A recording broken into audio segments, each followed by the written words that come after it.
नमस्कार, आदाब, सत श्री अकाल, जय भीम, जोहार। मेरा नाम है नवीन कुमार। वैसे तो भाजपा के सारे नेता भक्तजन मोदी जी का कहा एक एक शब्द सत्य मानते हैं।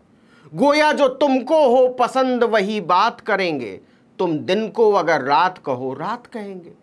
ऐसे में भाजपा के भीतर कोई ऐसी जुर्रत कर सकता है कहने की कि मोदी के भक्त जाहिल हैं, गवार हैं, अनपढ़ हैं, वो क्या खाकर पढ़े लिखे लोगों की बात समझेंगे और बात करेंगे। वो भी भाजपा का कोई कार्यकर्ता नहीं, मामूली बाकायदा सांसद। नाम तो आप समझ ही गए होंगे, सुब्रमण्यम स्वामी। मोदी ने बहुत उम्मीद के साथ उन्हें राज्यसभा भेजा था, लेकिन वित्त मंत्री बनाए जाने की आस लगाए स्वामी की आशाएं जब धूमिल होनी शुरू हुई तो वो आक्रामक होते चले गए। पहले मरहूम अरुण जेटली को लेकर हुए, फिर निर्मला सीतारमण को लेकर हुए, इसके बाद बीजेपी को लेकर हुए और फिर सीधे मोदी को लपेटना शुरू कर दिया। इल्जाम लगाया कि उन्हें अर्थव्यवस्था समझ में नहीं आती, विदेश नीति समझ में नहीं आती, देश चलाना नहीं आता, वगैरह वगैरह। इस पर भाजपा के लोग ही उन्हें ट्रोल करते हैं। स्वामी ने कई बार कहा कि उन्हें पता है ये कौन लोग हैं और बेहतर होगा वो खुद ही इससे बाज आए, लेकिन ऐसा नहीं हुआ। लेकिन इस बार तो उन्होंने मोदी का दिल ही तोड़ दिया है और मोदी के चेलों का तो पूछिए ही मत, चकनाचूरी कर दिया है बाकायदा। अपनी पीएचडी लहराते हुए सुब्रमण्यम स्वामी ने मोदी के चेलों की अकादमिक औकात पर ही हमला बोल दिया है। कहने को उन्होंने मोदी के चेलों को लपेटा है, लेकिन अपरोक्ष रूप से उन्होंने सीधे मोदी पर ही हमला बोल दिया। समझिएगा कैसे। उन्होंने मजाक उड़ाते हुए कहा कि मोदी के आधे अधूरे शिक्षित भक्त उनकी पीएचडी का मुकाबला क्या ही करेंगे, नहीं कर सकते।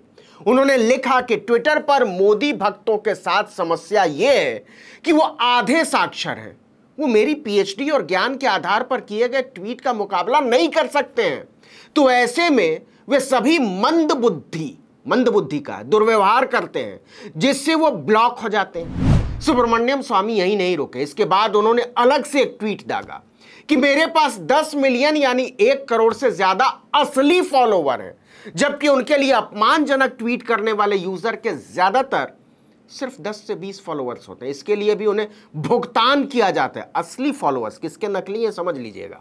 आपको याद होगा मोदी ने एक बार अर्थव्यवस्था को लेकर मनमोहन सिंह का मजाक उड़ाते हुए कहा था कि हार्वर्ड वाले फेल हो गए और हार्डवर्क वाले जीत गए, क्योंकि मनमोहन सिंह ने कह दिया था कि मोदी के पास देश को आगे ले जाने का कोई विजन नहीं है।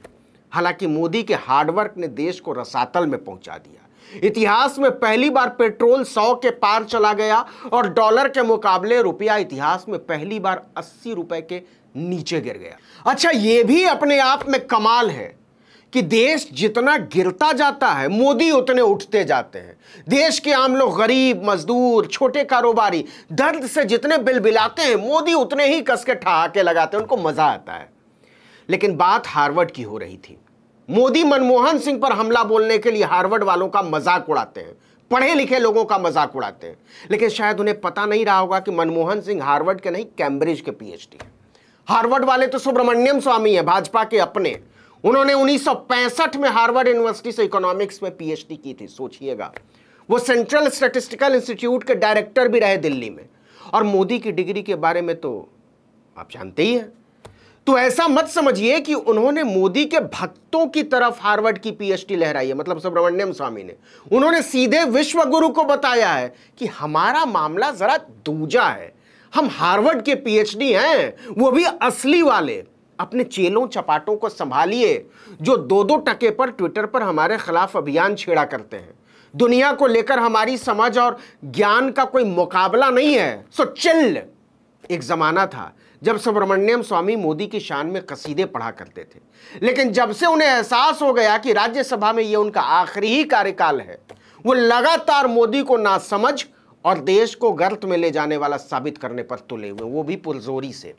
इसी साल 2 अप्रैल को सुब्रमण्यम स्वामी ने जम्मू कश्मीर पीस फोरम द्वारा आयोजित अंतर सामुदायिक सांस्कृतिक उत्सव नौरेह मिलन के अवसर पर कहा था कि कश्मीरी पंडितों के पलायन के लिए कोई फारूक अब्दुल्ला जिम्मेदार नहीं है, बल्कि उस वक्त के प्रधानमंत्री वीपी सिंह जिम्मेदार हैं, जो भाजपा के दम पर प्रधानमंत्री बने थे। यह बात कहनी चाहिए।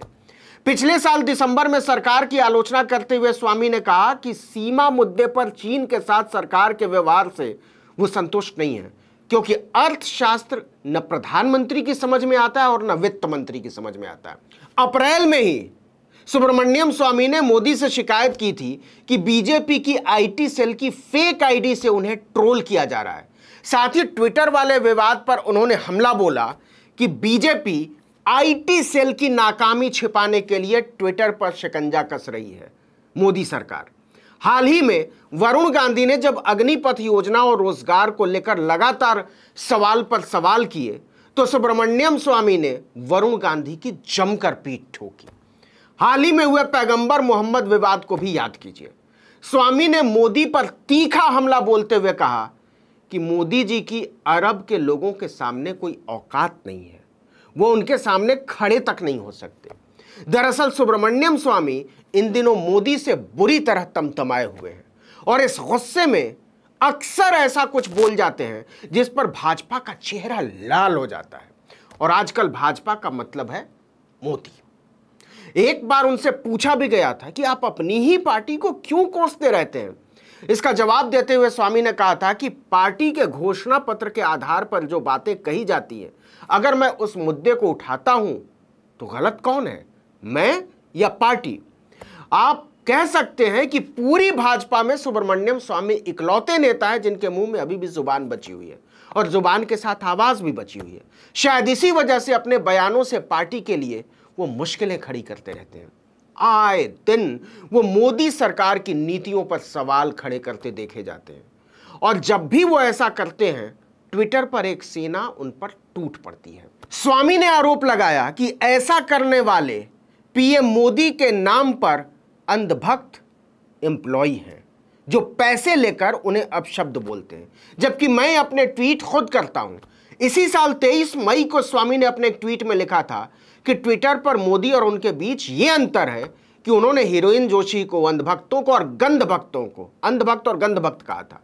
पैसे देकर मेरे और मेरे परिवार को सबसे अधिक अपशब्द देने के लिए, कहने के लिए, लिखने के लिए रखा हुआ है। कुल मिलाकर कहानी यह है कि 83 साल के सुब्रमण्यम स्वामी ने सिर्फ अपनी पढ़ाई और ज्ञान के आधार पर मोदी की नाक में दम कर रखा है। भाजपा इंतजार कर रही है कि कब उनका कार्यकाल खत्म हो और उन्हें ठिकाने लगाया जा सके। अगर यही हाल रहा तो भाजपा किसी दिन आपको देशद्रोही न साबित कर दे स्वामी जी। हम तो इतना ही कहेंगे कि जरा ध्यान रखिएगा और सावधान रहिएगा। इस वीडियो में इतना ही, लेकिन अगर आपने आर्टिकल 19 इंडिया को अब तक सब्सक्राइब नहीं किया तो फौरन कर लीजिए। बेल आइकॉन दबाइए, घंटी जैसी आकृति लाइक कीजिए और कमेंट करके बताइए हमारा वीडियो आपको कैसा लगा। अगर यूट्यूब पर देख रहे हैं तो हमारे चैनल को सब्सक्राइब कर लीजिए, फेसबुक पर देख रहे हैं तो हमारे पेज को लाइक कर लीजिए, इंस्टाग्राम पर फॉलो कर लीजिए और हमारा ट्विटर हैंडल है article19_India। नमस्कार।